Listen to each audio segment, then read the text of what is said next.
Hey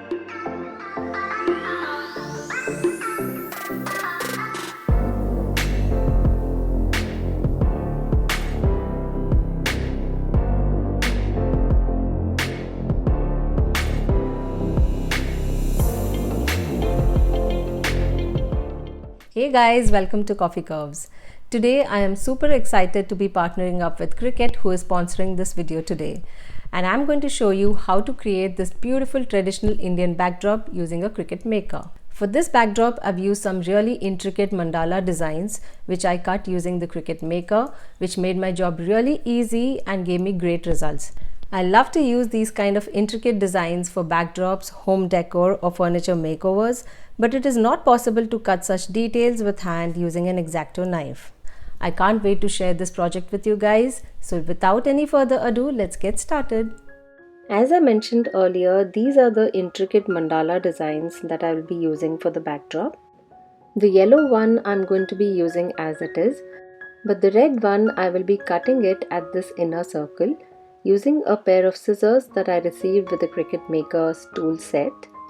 These are not your regular pair of scissors, they are called as precision scissors, which have a pointed tip with which you can cut these intricate designs easily. You could also use an Exacto knife to do this. I also cut out the back layers which go behind these intricate mandala designs.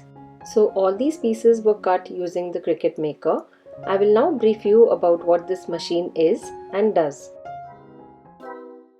For those of you who are new to the Cricut Maker, it is the ultimate smart cutting machine which is unbelievably versatile. It accurately cuts over 300 materials, including everything from delicate materials like crepe paper to fabric to thicker materials like matboard, leather and basswood.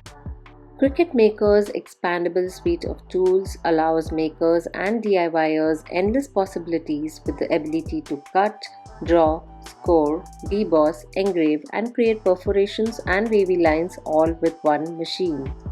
It also cuts cardboard and vinyl and a whole lot of other materials, and that's really awesome because you can do so much with just one machine.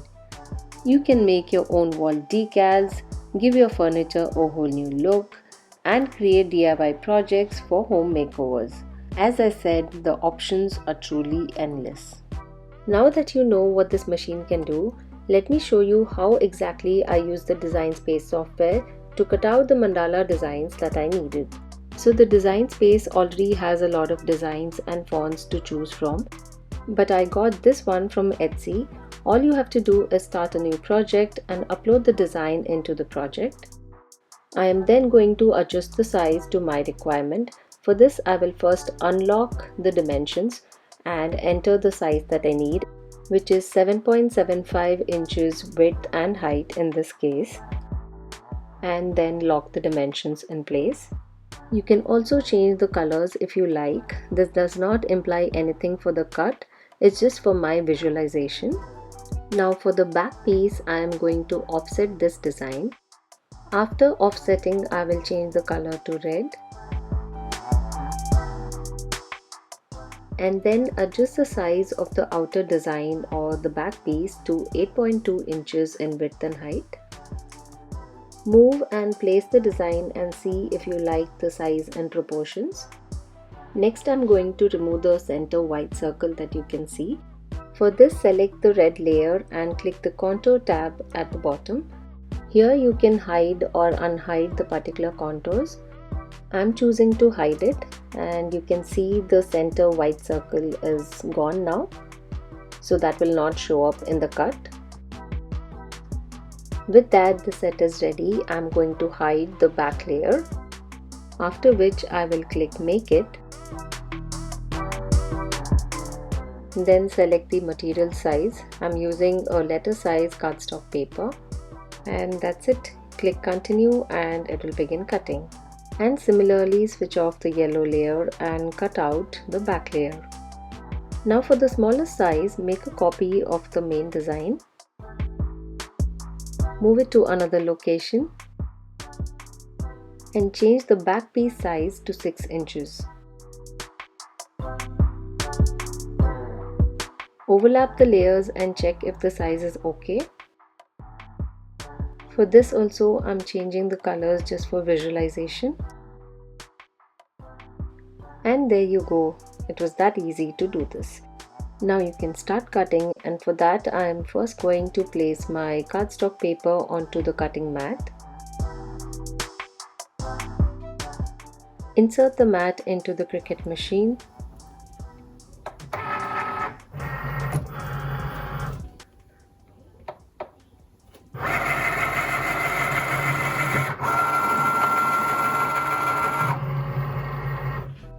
And it begins cutting. It's pretty fascinating to watch how this machine works.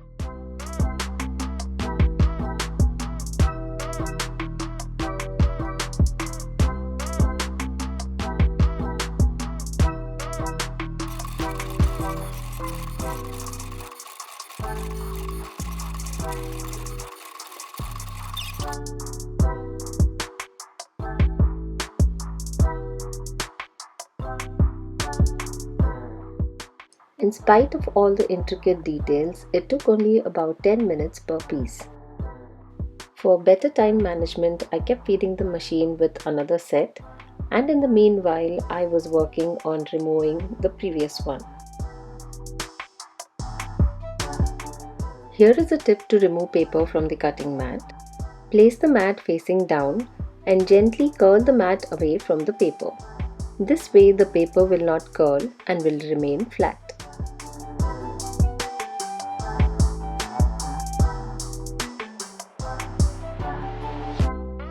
And now with all the pieces ready, let's move on to the next step.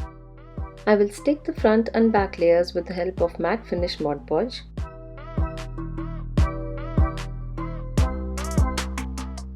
Align it properly and carefully place it over. Apply another layer of Mod Podge all over it. This will help it not only stick together but also make it stronger and last longer. Leave it to dry completely, and once they are ready, turn it over and put a broad piece of tape at the back.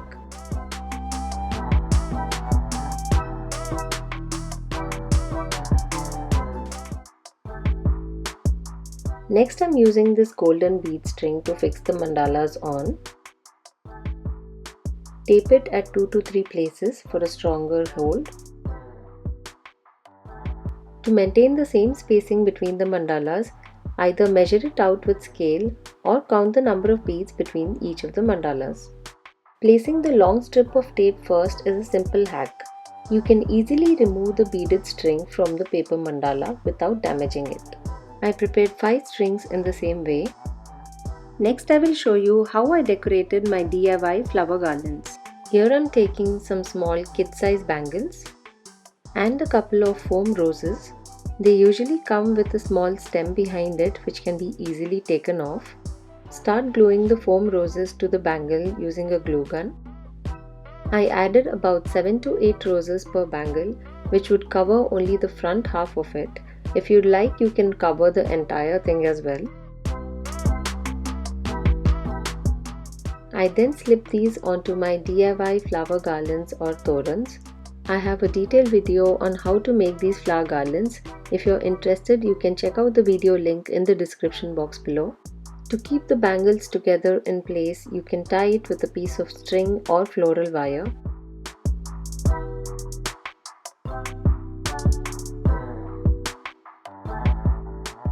And lastly, at the bottom of these flower garlands, I added these decorative hangings or latkans. And now everything is ready. Let's start putting the backdrop together. For the backdrop, here I'm using a backdrop stand with these green curtains. I will link all the products in the description box below. On the back side of the stand, I have tied a strong plastic thread or jute thread connecting the two ends of the backdrop stand, and I will be using this string to hang all the mandalas and the flower garlands. Starting with the 5 mandala strings, I have made a loop at the end of the beaded string and tied it with a piece of yarn or thread, and I will hang these onto the string on the backdrop stand with the help of safety pins. Now you might ask that why am I not pinning these directly onto the backdrop curtains? And the reason for that is, by pinning them onto the string, it is much easier to move and place them according to your liking, and at the same time you do not have to make too many unnecessary holes or pokes into your curtains. But keep in mind that you will have to add some sort of weights hanging from the plastic thread to counter the weight in the front. Next, I'm hanging these DIY flower garlands. I have shared a hack in one of my previous videos as to why I put a bead at the end of these garlands. Do check out that video, I will link it in the description box. Next, I'm raising the backdrop stand to the required height. Here you will notice some red latkans which I have added on the top, but I did not like them placed over there, so I changed the position and decided to add them at the bottom of the smaller mandalas. Here you can also see some of the string rolled up and taped at the back. This is just in case I need them to be longer for some other decorations in future, so I do not have to freshly cut them to a longer length. And that way I can optimize and reuse the materials that I already have. Next, I'm adding two of the longer flower garlands at the ends.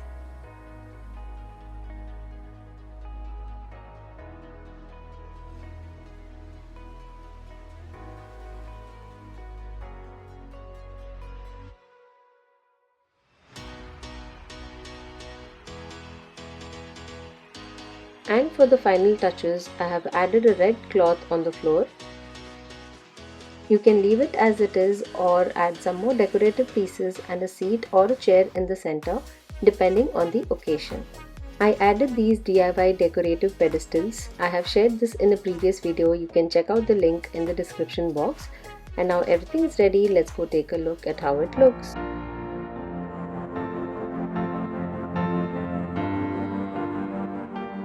I hope you all found this video helpful and liked this backdrop.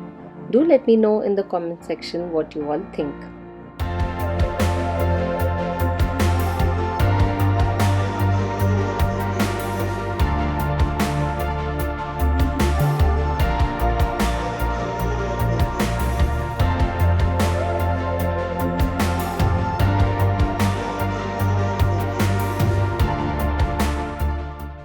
I'm so excited just thinking of all the possible projects that I can use my Cricut Maker for, and the options are truly endless.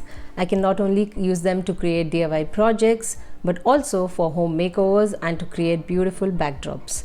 It is definitely going to make my job a lot easier, save me a ton of time, and give me great professional results. If you liked today's video, hit that like button and don't forget to subscribe to our channel Coffee Curves for some great ideas on home decor, DIYs and even backdrops. See you all soon in my next video. Until then, take care. Bye-bye.